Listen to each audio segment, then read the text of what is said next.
Hello all. ఫైనల్గా UPSC notification 2026 for civil service examination is out. చాలా మంది notification late అవుతుంది, ఆప్షనల్ తీసేస్తున్నారు, సీసాట్ మారుస్తారు అని చాలా అనుకున్నారు. కానీ అదేం జరగలేదు. కొన్ని చేంజెస్ ఉన్నాయి. ఈ వీడియోలో ఆ చేంజెస్ ఏంటో నేను క్లియర్గా చెప్తాను. ఎండ్ వరకు చూడండి. చాలా ఇంపార్టెంట్ నోటిఫికేషన్. మిస్ కాకుండా ఎండ్ వరకు చూడండి, అప్లై చేయండి. అండ్ నిన్న వచ్చేసింది. లాస్ట్ డేట్ టు అప్లై ఏంటంటే 24th February ఈవినింగ్ 6 o'clock వరకు మీరు అప్లై చేయొచ్చు. అండ్ ఇప్పుడు మొత్తం ఎన్ని పోస్టులకి నోటిఫికేషన్ రిలీజ్ చేసిందంటే 933 పోస్టెస్కి నోటిఫికేషన్ అనేది రిలీజ్ చేసింది. అండ్ ఇదంతా మీకు తెలుసు ఎలా అప్లై చేయాలో. యూపీఎస్సీ ఆన్లైన్ వెబ్సైట్కి వెళ్ళిపోండి. నేను పైన ఇక్కడ మీకు ఇస్తాను డిస్క్రిప్షన్లో. అక్కడికి వెళ్ళేసి నోటిఫికేషన్ లాగిన్ అవ్వండి. అయితే ఈసారి చేంజెస్ ఏం తీసుకొచ్చిందంటే universal registration number, one time registration number అన్నమాట. ఇది ఫస్ట్ మనం క్రియేట్ చేసుకోవాలి. లాగిన్ ప్రొసీడ్యూర్లోకి వెళ్ళిపోతే మనకి ఇది వస్తుంది. సో యూపీఎస్సీకి సంబంధించి సివిల్ సర్వీస్ కానీ, ఈపీఎఫ్ఓ కానీ, సిఏపిఎఫ్ కానీ, ఇంకా ఇతర ఎగ్జామ్స్, ఏ ఎగ్జామ్స్కైనా ఇదే పర్టికులర్ నెంబర్ యూస్ చేసుకొని మనం అప్లికేషన్ అనేది పెట్టాలి. అండ్ ఇంకొకటి కామన్ అప్లికేషన్ ఫామ్ సిఏఎఫ్ అనేదాన్ని ఇచ్చిందనమాట. దాంట్లో మన డీటెయిల్స్ అన్ని కంప్లీట్గా ఒకటే అప్లికేషన్లో మనం ఫిల్ చేయాల్సి ఉంటుంది. సో ఫర్దర్ ఏ ఎగ్జామ్ రాయాలనుకున్నా యూపీఎస్సీ కమిషన్ నుంచి మనం దీన్ని యూజ్ చేసుకోవచ్చు. అండ్ ఇక్కడ చెప్తుంది ఏంటంటే కంప్లీట్గా మనము ఆధార్ కార్డ్నే యూజ్ చేయమంటుంది. సో పాన్ కార్డు, లైసెన్స్ ఇవన్నీ కూడా ఉంటుంది, కానీ ప్రిఫరబుల్లీ ఆధార్ కార్డ్ యూజ్ చేయమని చెప్తుంది. యూపీఎస్సీ ఎగ్జామినేషన్ ప్యాటర్న్ తెలుసు కదా. ఫస్ట్ ప్రిలిమ్స్ ఉంటుంది, తర్వాత మెయిన్స్ ఉంటుంది, తర్వాత ఇంటర్వ్యూ ఉంటుంది. అయితే ఈసారి తీసుకొచ్చిన చేంజెస్లో ఏం చెప్తుందంటే ప్రిలిమ్స్ అయిపోయి ప్రిలిమ్స్ రిజల్ట్ రాగానే ఒక 10 days లోపల సెలెక్ట్ అయిన క్యాండిడేట్స్ అందరూ కూడా 10 days లోపల మళ్ళీ రీలాగిన్ అయ్యి మళ్ళీ అప్లికేషన్ మెయిన్స్కి పెట్టకపోతే వాళ్ళు ఎలిజిబుల్ కాదు మెయిన్స్కి అని చెప్తుంది.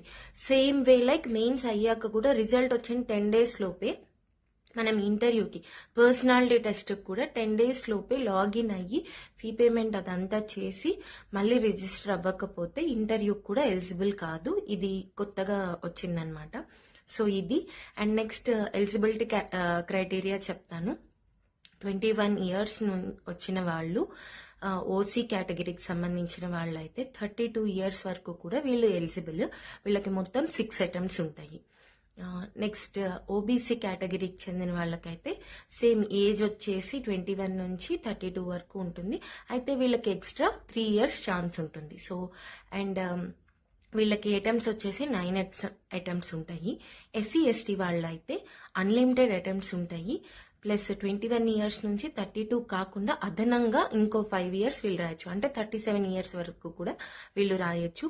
ఫిజికల్లీ హ్యాండిక్యాప్డ్ ఇతర నోటిఫికేషన్లో క్లియర్గా ఉన్నాయి. వాళ్ళందరికీ ఇంకా ఎక్స్ట్రా బెనిఫిట్స్ అనేవి ఉన్నాయన్నమాట. Prelims qualifying paper.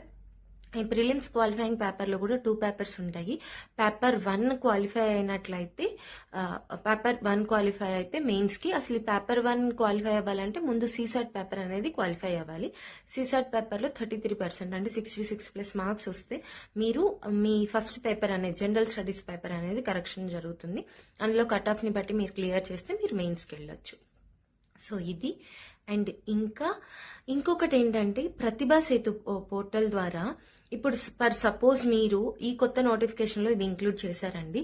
సపోజ్ ఇప్పుడు మీరు ఇంటర్వ్యూ వరకు వెళ్ళారు, లాస్ట్లో మీరు క్లియర్ చేయలేకపోయారనుకోండి, లిస్ట్లో మీ పేరు లేదనుకోండి, ఆ పర్టికులర్ క్యాండిడేట్స్, ఇంటర్వ్యూ అటెండ్ అయిన క్యాండిడేట్స్ స్కోర్స్ని బట్టి యూనియన్ పబ్లిక్ సర్వీస్ కమిషన్ పిఎస్యూస్కి, ప్రైవేట్ ఆర్గనైజేషన్స్కి, పబ్లిక్ సెక్టర్ ఆర్గనైజేషన్స్కి, యూనిట్స్కి, వీటన్నిటికీ కూడా మీ ప్రొఫైల్ అనేది షేర్ చేస్తుంది.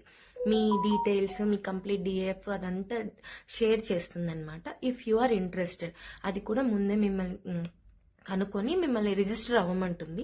ఒకవేళ మీరు దానికి ఓకే అయితే దాన్ని పంపిస్తుంది. సో దట్ మీ ప్రొఫైల్ వాళ్ళకి సెట్ అయితే వాళ్ళు మీకు జాబ్స్ అనేది ఇస్తారు. పబ్లిక్ సెక్టర్ యూనిట్స్లో కానీ, ప్రైవేట్ ఆర్గనైజేషన్స్లో కానీ, మీ క్యాడర్కి తగ్గట్టు మంచి పే స్కేల్తో అట్లా జాబ్స్ అనేవి వస్తాయి. ఈసారి అది ఇంక్లూడ్ చేసింది.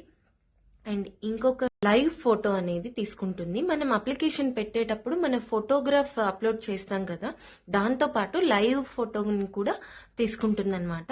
అండ్ ఇంకొకటి, ఎగ్జామినేషన్ సెంటర్కి ముందే వెళ్ళండి ఖచ్చితంగా, ఎందుకంటే ఫేస్ ఆథెంటికేషన్ అనేది ఇప్పుడు స్టార్ట్ అయింది. ఖచ్చితంగా అక్కడ మన ఫేస్ని అథెంటికేట్ చేస్తారు, మనమా కాదా అనేది టెస్ట్ చేసి అది కరెక్ట్ అయితేనే అప్పుడు మనల్ని లోపలికి పంపిస్తారు. ఇది ఇంకొక కొత్త స్టెప్ నోటిఫికేషన్లో తీసుకొచ్చింది.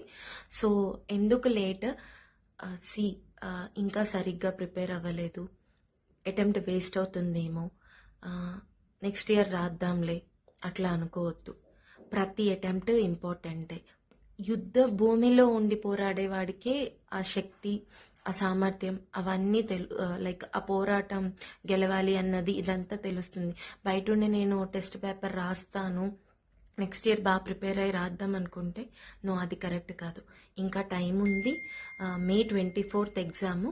సో ఖచ్చితంగా ప్రిపేర్ అవ్వండి, యాంపుల్ అమౌంట్ ఆఫ్ టైం ఉంది. All the best. త్వరగా వెళ్ళి అప్లై చేయండి. Thank you for watching. Subscribe to my channel Shravya study and life hub. Like చేయండి, షేర్ చేయండి, కామెంట్ చేయండి. డిస్క్రిప్షన్లో డీటెయిల్స్ అన్నీ ఇస్తాను, పిక్చర్స్ అటాచ్ చేస్తాను ఇక్కడ. Thank you.